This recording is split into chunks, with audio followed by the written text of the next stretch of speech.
દેશી બાજરો અથવા દેશી બાજરી કે બાજરી હાઇબ્રિડ અથવા ઝાર પશુધન માટે વાવ્યું હોય તો અત્યારે તમે એમાં અવશ્ય આંટો મારજો। અત્યારે અગ્નિ અસ્ત્ર બનાવી તમારે એમાં મિત્રો ઝીણી સફેદ માખી ઉડતી છે, એટલે આપણા છોડને વૃદ્ધિ વિકાસ અટકાવે છે। મિત્રો નમસ્તે, હું પ્રભુભાઈ કિહલા જૈવિક ખેતીની વાતોમાં તમારું સ્વાગત કરું છું। મિત્રો આજે આપણે બાજરામાં દવા છાંટવાની છે। દવા એટલે ગાય આધારિત ખેતીમાં આપણે દવા છાંટવાની છે, અને કઈ દવા છાંટવાની છે એ તમે આગળ વિડીયો ઠેઠ લગી જોશો એટલે તમને સંપૂર્ણ માહિતી મળી જશે। મિત્રો જો આપણે મિત્રો આ એક ઉકાળો બનાવ્યો છે, આ મિત્રો જોઈ લો, આ એક ઉકાળો બનાવ્યો છે।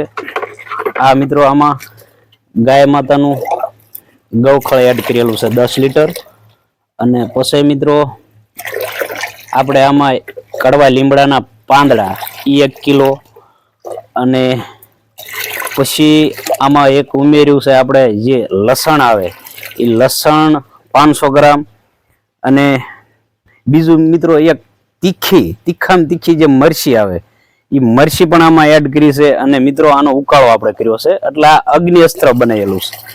આ અગ્નિ અસ્ત્ર બનાવ્યું છે। મિત્રો આ અગ્નિ અસ્ત્રનો શું ફાયદા થાય છે એ મિત્રો હું તમને માહિતી આપું છું।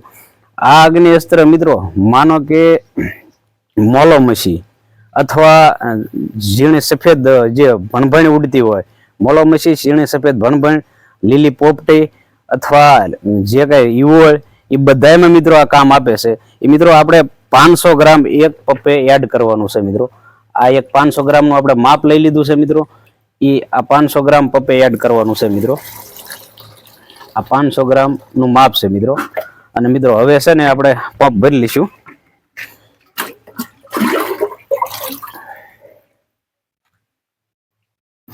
આ રીતે પછી 500 ગ્રામ જે આપણે અગ્નિ અસ્ત્ર બનાવ્યું છે એ 500 ગ્રામ નાખી અને પછી પંપ ભરી લેવાનો। મિત્રો આખો પંપ ભરી 16 લીટરનો પંપ જે આવે એ ભરી અને મિત્રો આપણે છંટકાવ કરવાનો છે બાજરીમાં। જે દેશી બાજરો આપણે વાવેતર કર્યું છે અને એમાં સફેદ ભણભણ ઉડે છે, ઝીણી સફેદ ભણભણ ઉડે છે। મિત્રો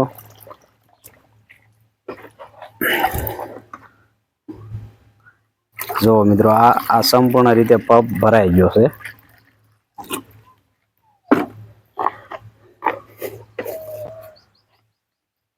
હવે મિત્રો આપણે છાંટવા જઈશું, અને મિત્રો આ 3 સા લેતું જાય। આ આપણે 3 નોઝલ એટલે 3 નોઝલ વાળો આપણે એક પાઇપ લઈ લીધો છે, અને મિત્રો 3 સા લેતું જાય અને 3 સા લેતું આવે। એટલે મિત્રો નાની બાજરી હોય એટલે મિત્રો બહુ ખોટે દવા ઉડે નહીં અને બધા છોડવામાં રીતસર લાગી જાય। એ મિત્રો હાલો મને છાંટીને તમને બતાવું છું।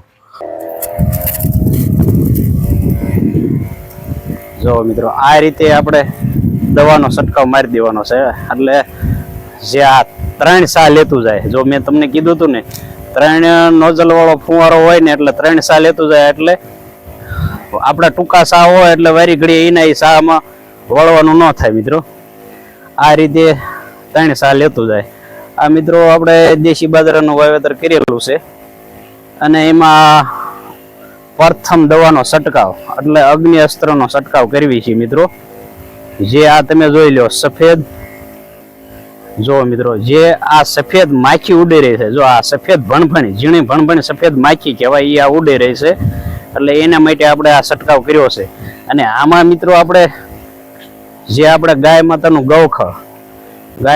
ગૌખળ 10 લીટર, અને કડવો લીમડો 1 કિલો, અને તીખામાં તીખી મરચી જે આવે એનો 500 ગ્રામ, અને લસણ મિત્રો એ બધાનો ક્રશ કરી અને આપણે આમાં ઉકાળો કર્યો હતો। મિત્રો અને એનો આપણે છંટકાવ કરી રહ્યા છીએ। મિત્રો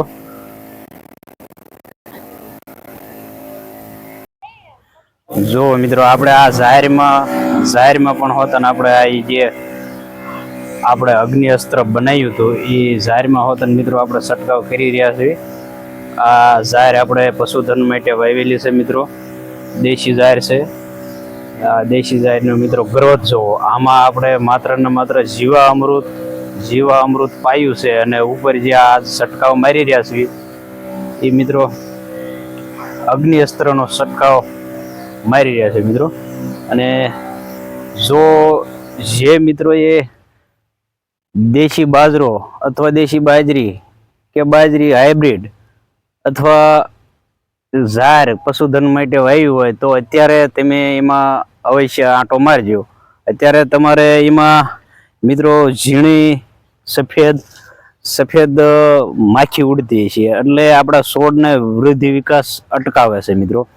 એટલે એક આવું અગ્નિ અસ્ત્ર બનાવી અને મિત્રો ગાય આધારિત ખેતી અથવા જે આપણે પ્રાકૃતિક ખેતી કરતા હોય મિત્રો, એ મિત્રો આપણે જે આ અગ્નિ અસ્ત્ર બનાવવાનો, અગ્નિ અસ્ત્રમાં મિત્રો ખાલી આપણે એક ગાય માતાનું ગૌખળ લેવાનું છે અને બીજું આપણે એક તીખું મરચું આવે, તીખી મરચી અથવા તીખું મરચું હાલે, મરચી અથવા મરચું. અને મિત્રો બીજું આપણે લસણ લેવાનું છે. લસણ મિત્રો એ બધાનું ક્રશ કરી અને એનો મિત્રો ઉકાળો કરી અને આ મિત્રો અગ્નિ અસ્ત્ર બની જાય છે મિત્રો. અને આ અગ્નિ અસ્ત્રનો મિત્રો બહુ સારો રિઝલ્ટ મળે છે. તો મિત્રો જો આ વિડીયો સારો લાગ્યો, ઉપયોગી લાગ્યો હોય તો લાઈક, શેર અને સબસ્ક્રાઈબ કરજો. અને અવશ્ય ને અવશ્ય બીજા મિત્રોને શેર કરજો, એટલે વધુમાં વધુ મિત્રોને જાણવા મળે કે ગાય આધારિત ખેતીમાં આવા રિઝલ્ટ મળે છે. તો મિત્રો ગાય આધારિત ખેતીમાં હું છેલ્લા 7 વર્ષથી આવું ને આવું રિઝલ્ટ લઉં છું અને 8 વર્ષ પૂરા થાય છે મિત્રો. તો આવું ને આવું રિઝલ્ટ મળે છે મિત્રો.